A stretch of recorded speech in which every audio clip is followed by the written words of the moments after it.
Moses, God's man, made a prayer in the book of Psalms, and it's an amazing prayer. In the book of Psalms, chapter 90, he talks about our lives, and he contrasts our lives with eternity. He sets our lives against the backdrop of the everlasting God. And I just want to talk about verse 12, which says, Moses prays, "Teach us to number our days so that we may get a heart of wisdom." My name is George Murichu, and it's my delight to bring to you God's Word. This is CITAM Church Online, and you're watching the Youth Cafe.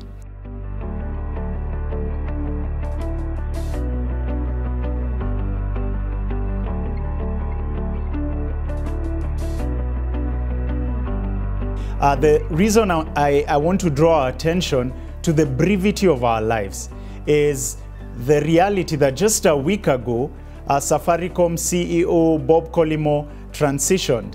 He passed on after a battle with cancer. And the tributes, the legacy, the kind of impact that he had was really, really huge. And it hit the headlines of our newspapers. And basically, as I was considering the kind of legacy that he lived, I was drawn to this psalm.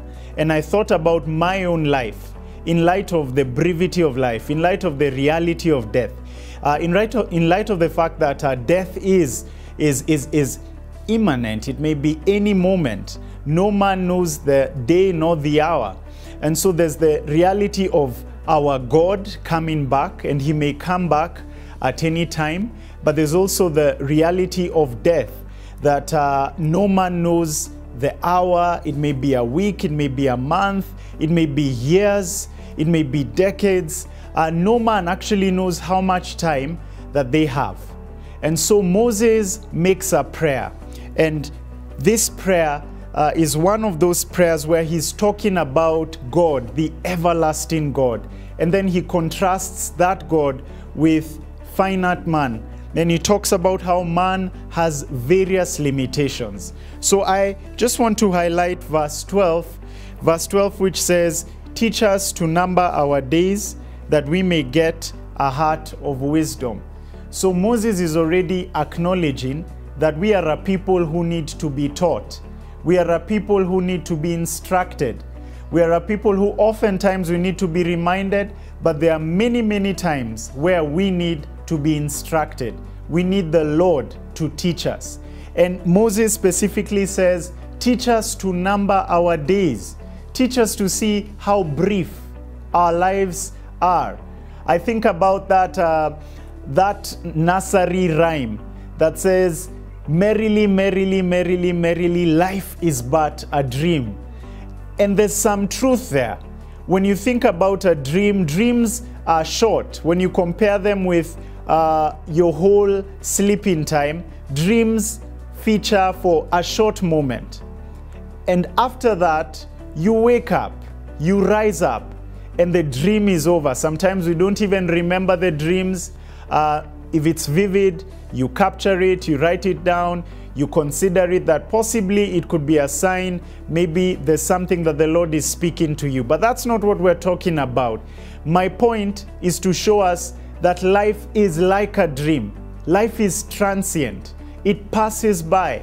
And the reality is, when this dream fades, when this dream ends, we will be squarely face to face with our eternal God, the everlasting God. We will stand in his presence. The book of Hebrews chapter 9 tells us that it is appointed for man to die once, and thereafter comes the judgment.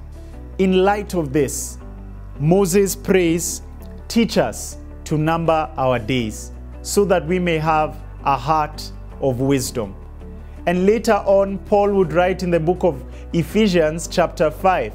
He talks about the days being evil, and then he makes an appeal. Make the most of the time that you have. Make the most of the opportunities that God gives you. So I look at this as a challenge to us, a challenge to young and old. It doesn't matter your class. The reality of our lives is that it is transient, like a dream, like a vapor, like a mist. It's here for one moment and swiftly goes. The hymn writer talked about how our lives, we blossom. There are seasons where we are blossoming, and then we perish like leaves on a tree. But God is the only one who never changes. So when I consider that, I am challenged to pray with Moses. Teach us, teach me to number my days. I think of Bob Collymore with the battle against cancer, and the reality that the doctors gave him limited time. They told him maybe a few days or a few weeks. He already was able to number his days, and he was able to put his house in order. He was able to gather that close circle of his friends, and that was so inspiring to see how someone who's so high up in the corporate world was vulnerable, and he had close friends. He had a band of brothers. That was inspiring, and that just goes to show part of the wisdom that comes through, that breaks through when we realize we have limited time. We have limited time. I think of a student, campus student, high school student, sitting for an exam, and their eye is on the clock. They know that maybe if I do the easy questions first, I'll be able to finish very, very quickly, and I can concentrate maybe a solid hour on the hard questions. But they are constantly keeping an eye on the clock. The invigilators usually do their best to remind the students, you have this number of minutes remaining, you have this amount of time left. The reality is sometimes in this experience of life, we don't always have that sense of an invigilator. But when we see other people dying, it serves well as a reminder that our time may be up very soon. In light of that, I pray that God would help us to have a heart of wisdom. That's my challenge to you today.